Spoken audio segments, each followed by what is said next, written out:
ওম নমঃ শিবায়। আজ শ্রাবণ মাসের দ্বিতীয় সোমবার, ব্রহ্ম মুহূর্তে বাবার পুজো সম্পন্ন করলাম। 108 বার মহামৃত্যুঞ্জয় মন্ত্র পাঠ করলাম। তোমরাও মহামৃত্যুঞ্জয় মন্ত্র 108 বার সোমবার দিন বা অন্য দিন পাঠ করো। আশা করি সব বাবার কৃপায় সবার ভালো হবে। ওং ত্র্যম্বকম গজামহে সুগন্ধিম পুষ্টিবর্ধনম পূর্বারুক্মিয়া বন্দনা মৃত্যুর্মুক্ষীয়মামৃতা।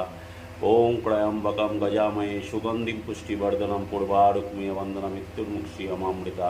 ওং ত্র্যম্বকম গজামহে সুগন্ধিম পুষ্টিবর্ধনম পূর্বারুক্মিয়া বন্দনা মৃত্যুর্মুক্ষীয়মামৃতা। কমেন্ট বক্সে হর হর মহাদেব।